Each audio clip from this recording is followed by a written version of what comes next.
Hello my friends, we have some of the changes in the Bakhmut city today. Russian forces, or it's better to say Wagner forces, are advancing there from the south part, and they are very close to the central part of the Bakhmut city. And let's go to the timeline. It was yesterday and it is today. The good news is that it is their first movement since the last week. So if we go to the timeline, before you can see they moved just on 13th of March and now it's 20th of March and we have update from 19th of March and they moved just couple of quarters towards the city center, so it's very hard for them to fight against the Ukrainian resistance in the city itself. But also they got some of the territories of the free land over here. It was yesterday and it is today. They took this field around here. It doesn't change the total picture for the Wagner forces, and Ukraine concentrated lots of the resources near to the Chasiv Yar, so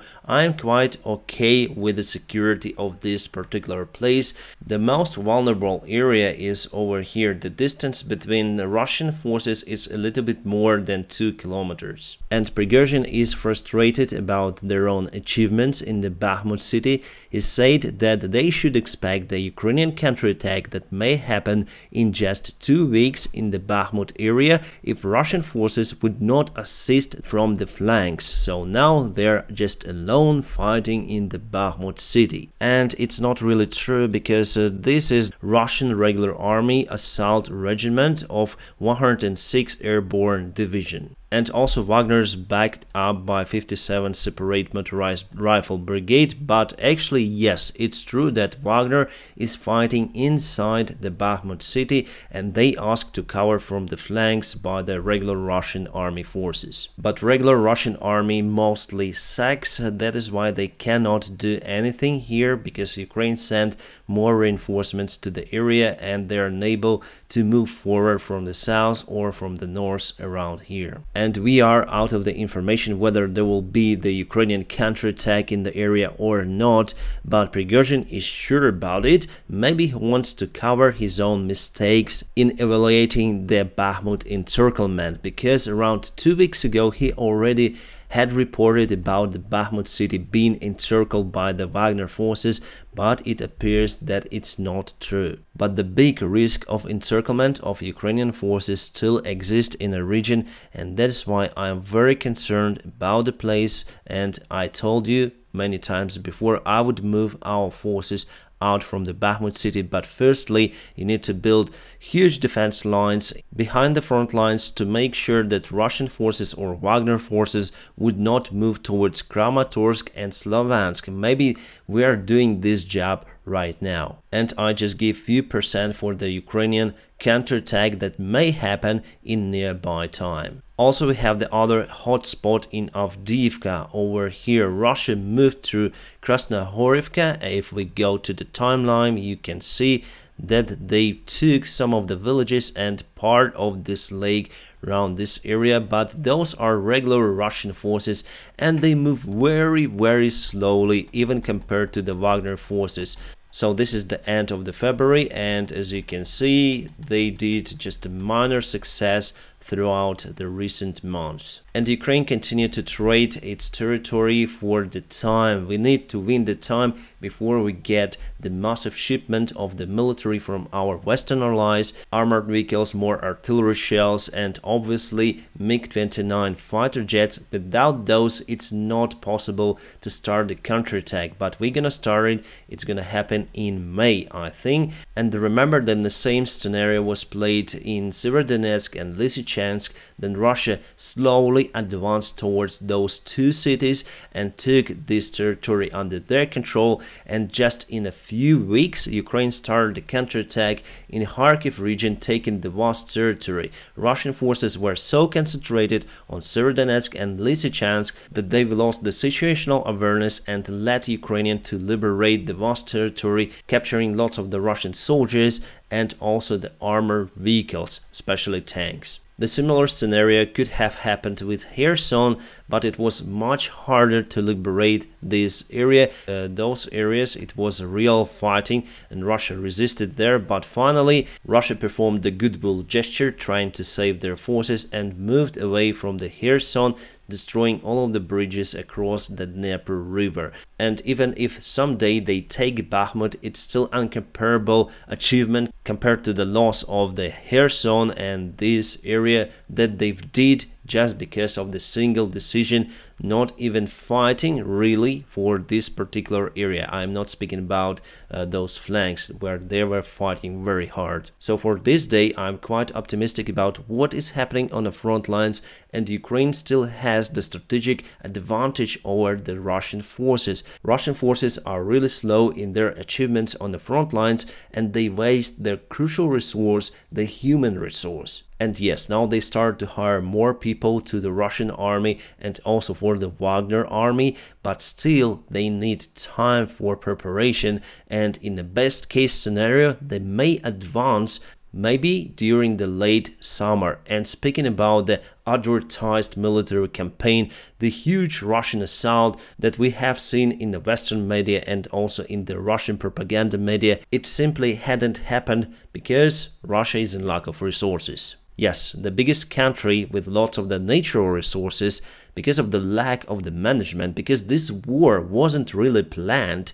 they're now in a deep shit. And our artillery works hard in the Bakhmut area. For example, this building was used by the Russian soldiers basically as barracks, and they were lucky actually to leave the place just before it was destroyed. And I cannot post those videos on my YouTube channel, but for that please check out my Telegram channel that is always available with the link in the video description below, or you may just check out the QR code. I'll put it somewhere here on the screen. My friends, we have lots of the subscribers on my Telegram, so I highly recommend you to join it. It's the backup source if someday I lose YouTube. I post there each day, so if you want to be updated for the current news, join my Telegram channel. For example, there you may also find the unique video of the K-52 shutdown and the ejection process with lots of the smoke and rotor blade separation. This Russian helicopter is unique because of the ejection feature, and sometimes it even works. And that is the K-52 on the ground, a little bit modified by Ukrainian army. Putin attended the Mariupol today, and it was his first visit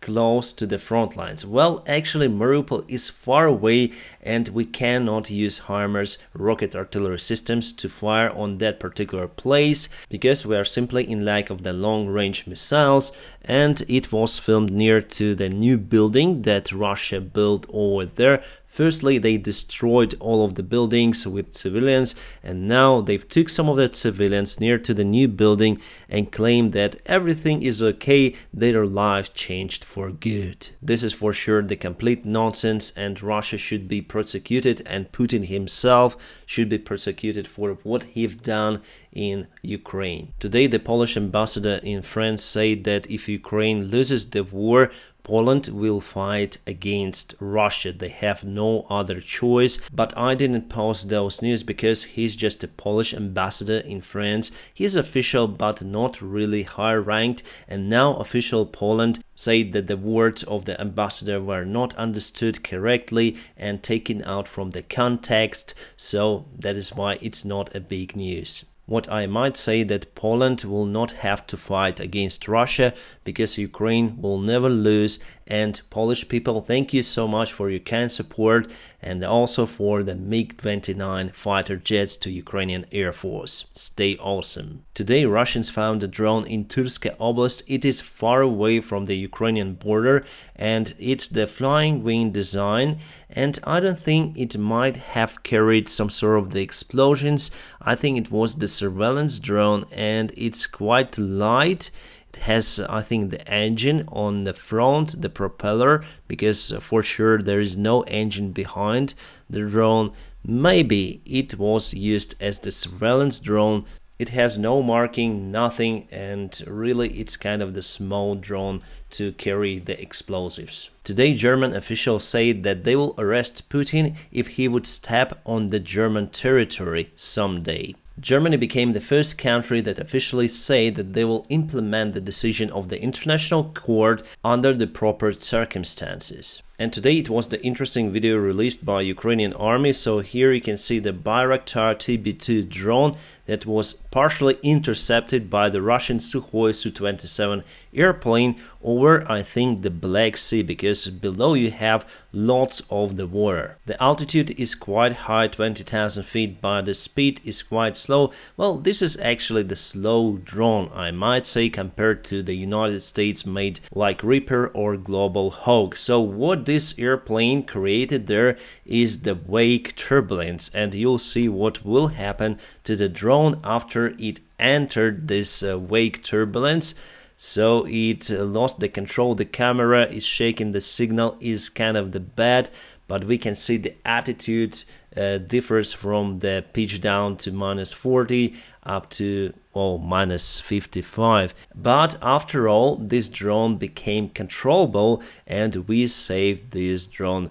So this is what happened after we lost around 2,000 feet, and it was terrible experience for the drone operator because this is very expensive toy, and actually I have some of the friends who are flying this particular toy. I wonder why the Russian jet hadn't shut down the drone. Probably it was unaware that it is the Ukrainian Bayraktar or something. It is actually a good thing for us. We need more Russian pilots like that, stupid and brave. Also news from the United States. John Kirby said that they will give something to Ukraine that is crucially and life important for the Ukrainian army in the next few weeks or months. Well, it's kind of intriguing. What should we expect from the United States? Maybe long-range missiles, who knows? Yeah, a few words about the Putin's visit to Mariupol.